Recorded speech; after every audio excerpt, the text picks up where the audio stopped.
La enseñanza del derecho romano a nivel superior en Chile se inaugura con la Universidad de San Felipe, fundada en 1738, y que comenzó a funcionar 20 años después, en 1758. La que entre sus facultades contó con una de cánones y leyes. En ella, siguiendo el modelo de Europa y el resto de las universidades hispanoamericanas del momento, se estudiaba únicamente derecho romano y derecho canónico.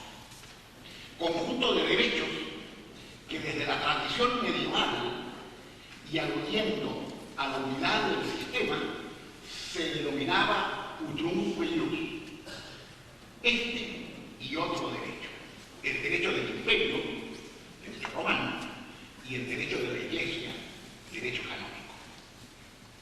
Quien antes de 1758 hubiera querido estudiar derecho, tenía que dirigir sus pasos a la Universidad de San Marcos en Lima como punto más cercano.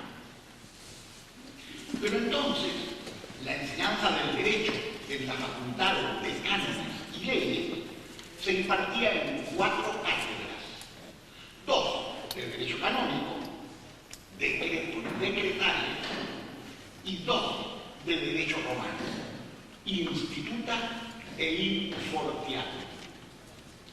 Tan solo a modo de breve paréntesis, digamos que decreto y decretales aluden a 2 de los principales libros que conforman el corpus juris canonici.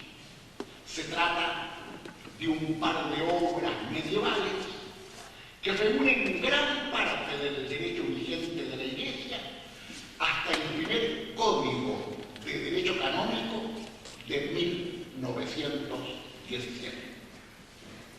Mientras que instituta e infortiata, en cambio, constituyen parte del contenido del corpus juris civilis de Justiniano. Obra esta que, digámoslo también muy simplemente, constituye una gran recopilación de la tradición jurídica romana que se hizo en el Imperio Romano de Oriente entre los años 528 a 532 después de Cristo, para hacer el derecho vigente en él, como efectivamente lo fue hasta la caída de ese imperio en manos de los turcos en 1453.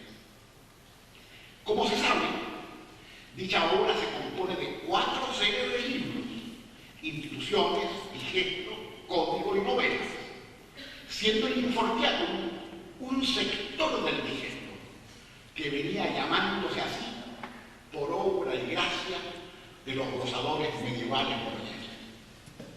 Pero, además de ello, el Corpus Juris Civilis llegó a ser la obra salvadora de las esencias jurídicas romanas, convirtiéndose de paso en la principal fuente de conocimiento del derecho romano, ya que sin él poco sabríamos de él, sin perjuicio además de constituir el sustento fundante de la tradición jurídica de Occidente a partir del siglo XII en adelante. Años más tarde, en 1772, fue fundado el Convictorio Carolino, que entró en funciones en 1773. Se trataba de una institución docente que preparaba a los alumnos para el ingreso a la universidad. Y el plan general de estudios, en lo referente a cánones y leyes, era del todo similar al que se impartía en la universidad, acaso en un nivel de menor complejidad.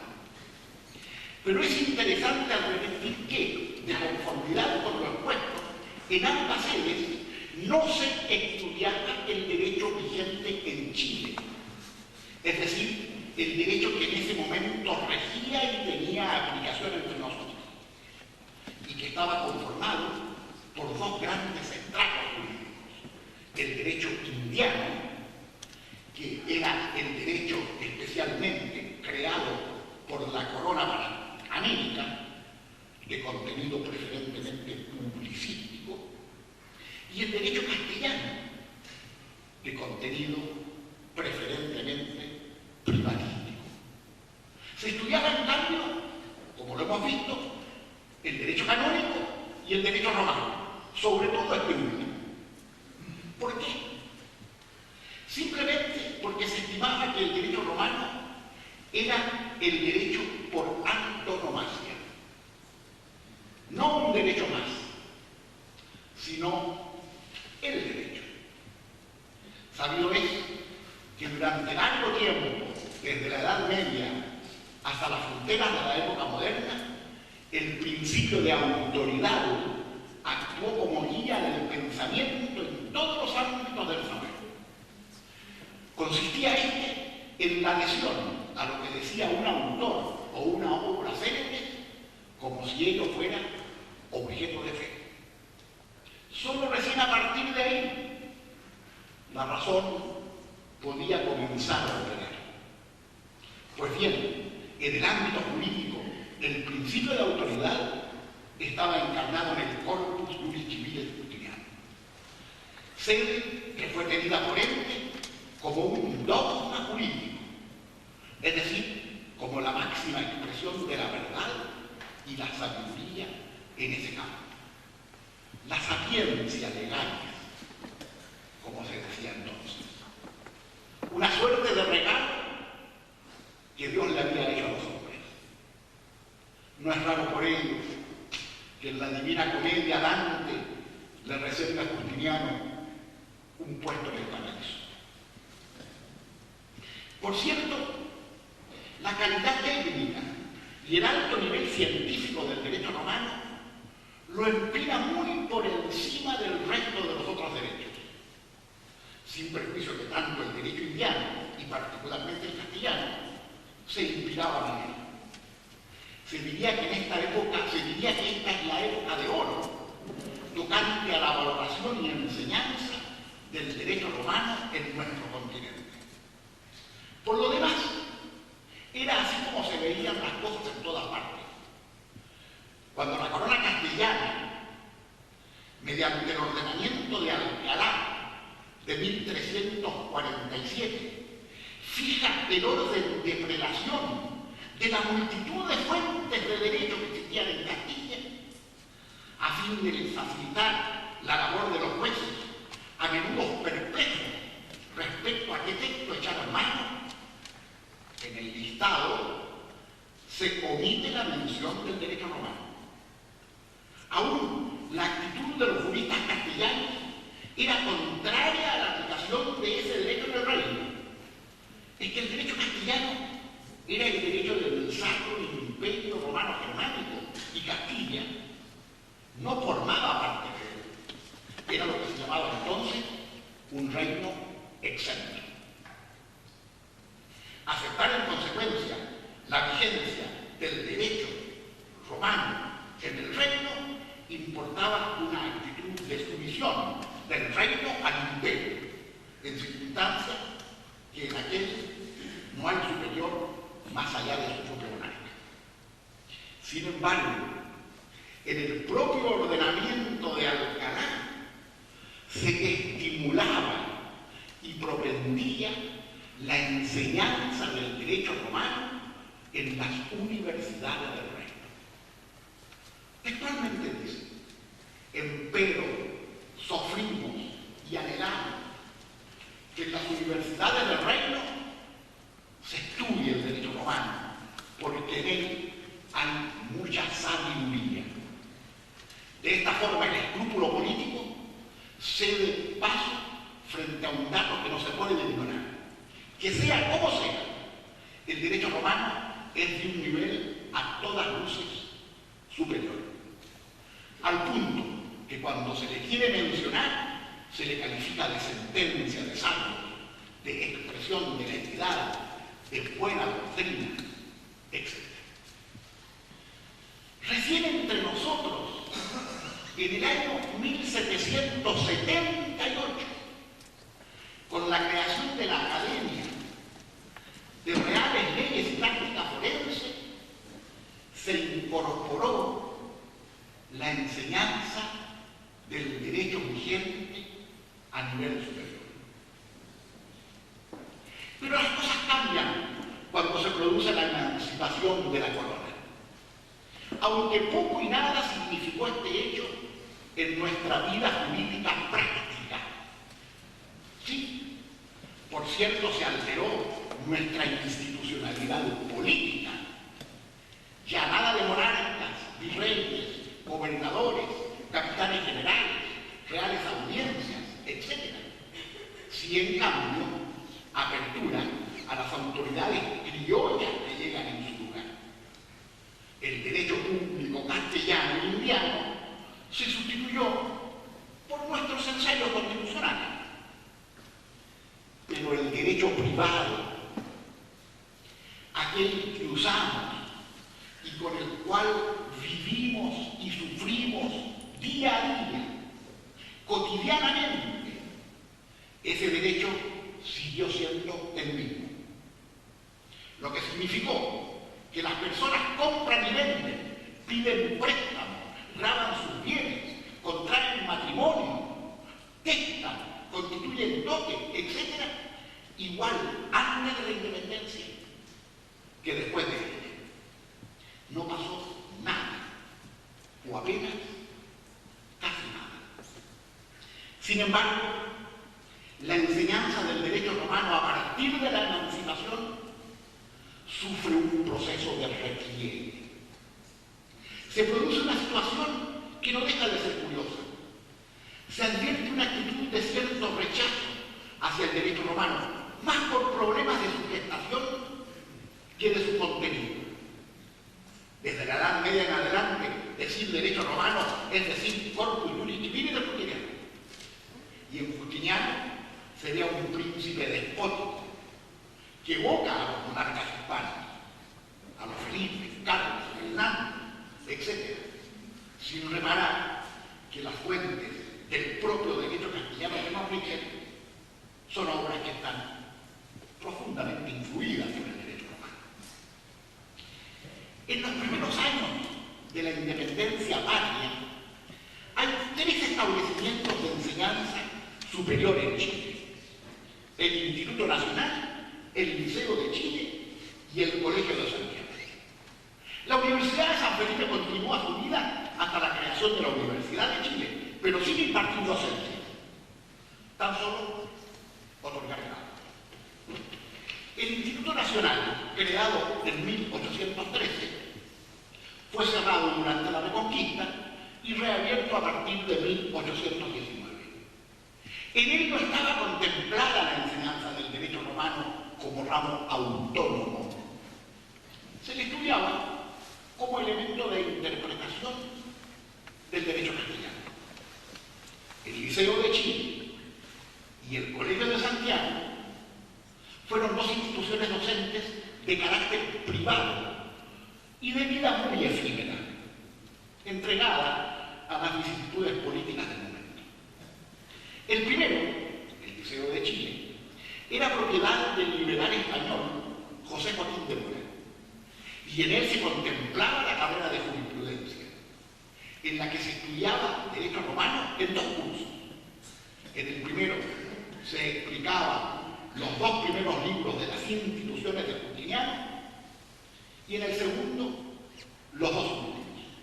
El propio José Joaquín de Mora fue profesor del ramo, pero el triunfo pelucón en el Ipicay trajo por consecuencia su expulsión del país y el cierre del liceo. El Colegio de Santiago, cuya instalación promueve el partido pelucón, fue dirigido por él, y en él naturalmente se consideraba también la enseñanza del derecho romano. Hacia 1832 el colegio fue suprimido.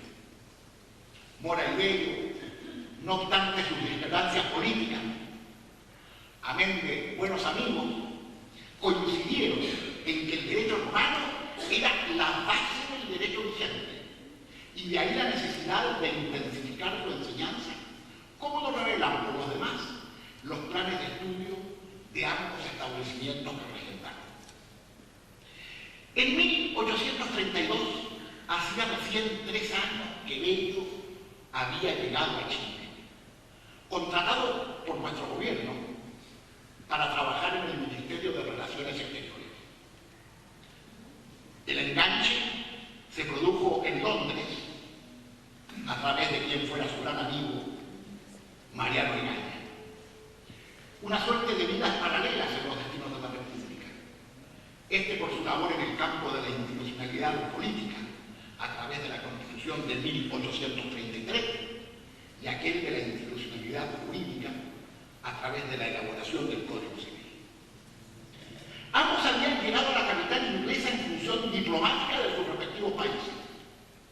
Pero los tiempos difíciles que tocó vivir a Bello en la capital inglesa, a raíz del restablecimiento del dominio español en Venezuela, que le dejaron sin representación en ingresos, resultó el motivo determinante de su decisión de venir a Chile, donde pisó puerto en 1829 para incorporarse de inmediato a su vasta labor intelectual.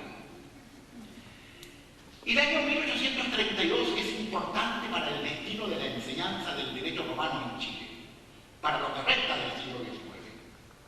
Se diría que hay un despertar de esta disciplina, en gran medida gracias a la labor del propio Bello.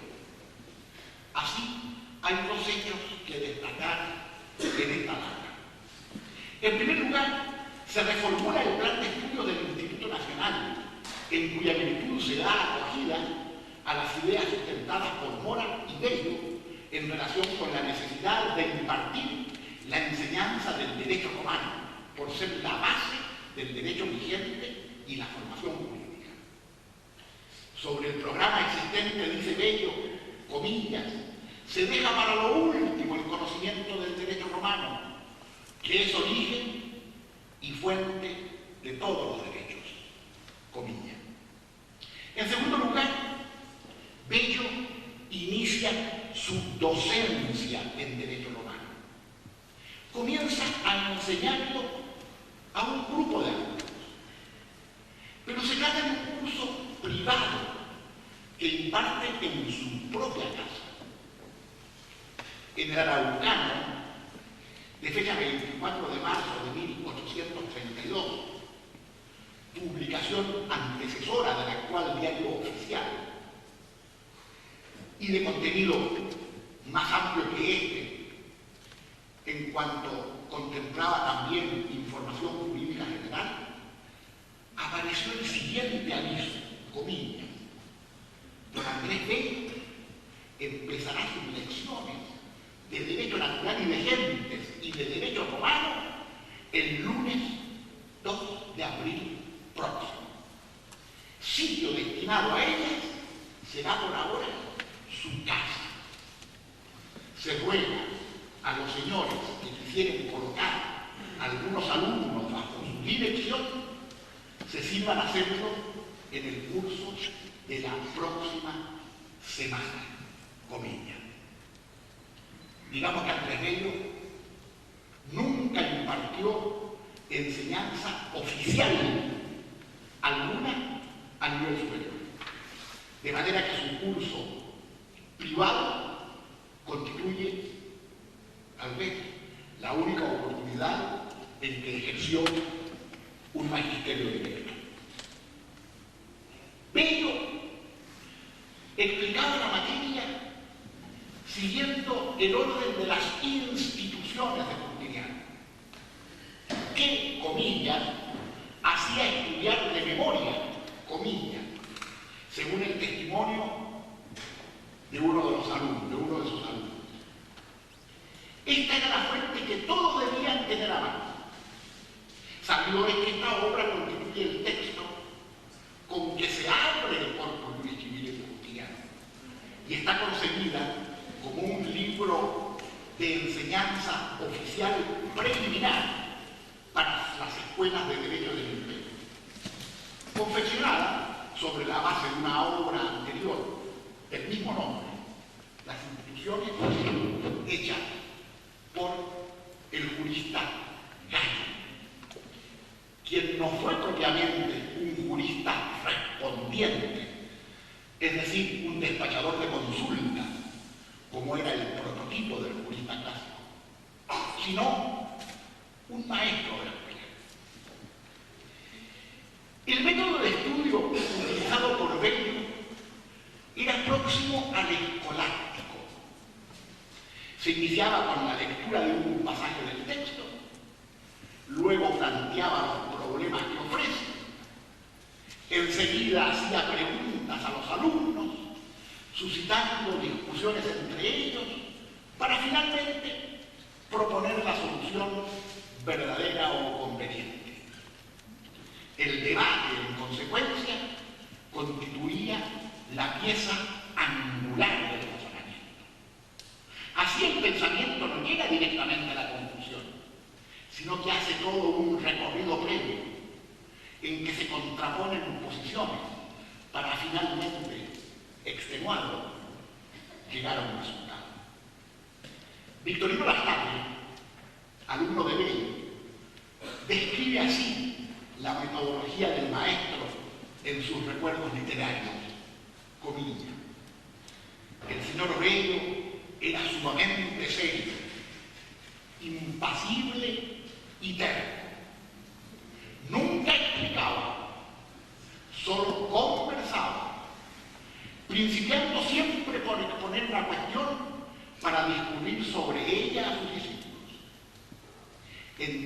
En tales conversaciones discurría y discutía él mismo, casi siempre fumando un enorme habano, hablando parcamente, con pausa y sin mover un músculo de sus facciones. El aula era su escogida biblioteca y todas las consultas de autores se hacían por los alumnos bajo la dirección del maestro. Las cuestiones de derecho eran debatidas largamente hasta que se examinaban todos los detalles, todos los casos de cada una. Comillas. Bello, junto con Mora, fueron tal vez los primeros en explicar las lecciones de derecho romano en castellano, pues antes lo eran en latín. A raíz de su docencia en derecho romano, Bello echó de menos la existencia de un libro del curso para ser usado por sus alumnos. Las instituciones de Justiniano eran la fuente con que se trabajaba, pero se hacía necesario un texto simple de estudio, sin mayores ambiciones, que facilitara a los alumnos el acceso a la materia. Y para solucionar tal falencia, el propio Bello emprendió la confección de una obra de derecho romano que tituló Instituciones de Derecho Romano. Pero no es una obra original, porque para su confección utilizó muy de cerca la obra titulada Elementos de Derecho Civil, según el orden de las instituciones del jurista alemán Keynesio, que falleció a mediados del siglo XVIII. Casi se trataría de una traducción de esta obra. El libro de Bello circuló en manuscritos entre los alumnos y luego se editó varias veces. La primera en 1843, y él será utilizado en la enseñanza del derecho romano prácticamente en todo el siglo XIX. Pero en las versiones editadas y en atención a la cercanía de esta obra con la de Keynesio, Bello omitió en ella consignar su autoría. Con todo, Bello siempre pensó en realizar una obra de derecho romano de mayor vuelo, más completa, pues consideró insuficiente lo que había hecho. Y así se embarcó en este trabajo, pero no lo cumplió. El resultado fue un libro inconcluso e inédito que ya se aleja un poco más de inédito. Y su título, Los Principios de Derecho Romano. Eran otros los menesteres que consumían la labor intelectual del maestro. Entre ellos, la redacción del Código Civil, la tercera edición de su Derecho Internacional y sus estudios sobre el poema del siglo. En el discurso, con motivo de la sesión solemne de instalación de la Universidad de Chile, el 17 de septiembre de 1843, de la cual Bello fue su primer rector, y que en tal carácter la dirigió hasta su fallecimiento en 1865, se expresó así de la función del derecho romano en el plan docente y científico de la nueva universidad. Comillas: la universidad, me atrevo a decirlo, no acogerá la preocupación que condena como inútil y pernicioso el estudio de las leyes romanas. Creo, por el contrario, que le dará un nuevo estímulo y la asentará sobre bases más amplias. La universidad verá probablemente en este estudio el mejor aprendizaje de la lógica jurídica y forense. Comillas. Pero esta especial consideración del rector por la enseñanza del derecho romano en la noble universidad fue más allá. No se tradujo solo en una expresión propia de un acto jubilar. Bello logrará que el curso de derecho romano se imparta en clases diarias en el primero y segundo año de la carrera. Y además se apresuró a redactar el programa del curso de derecho romano, el cual apareció impreso el 13 de noviembre de 1843. Programa que sigue el orden de la ya citada obra de Inés: elementos del derecho civil según el orden de las instituciones. Bello, en suma, aportó a la enseñanza del derecho romano varias cosas. Destacó su importancia, promoviendo e incentivando su estudio en los centros de educación superior, y ejerció una rica docencia en el ramo. Además, confeccionó una obra de derecho romano que yo sepa, acaso la primera impresa en América, y dio a luz un programa de estudio, ambos utilizados a nivel superior en lo que resta del siglo XIX. Gracias.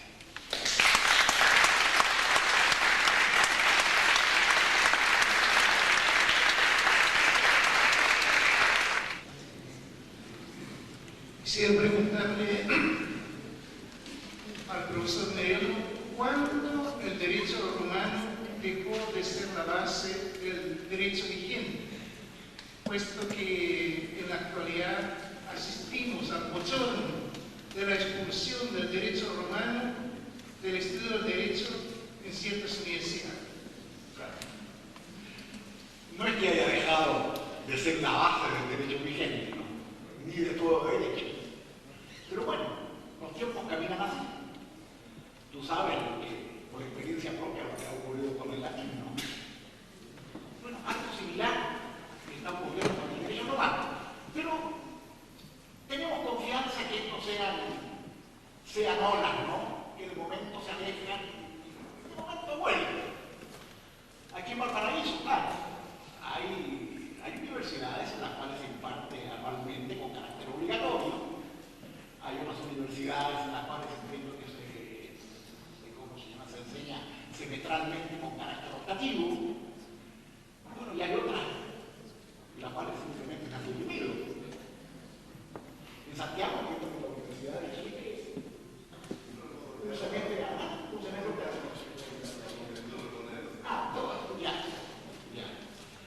No sé, esperemos que los nuevos errores no sean tan negros a futuro.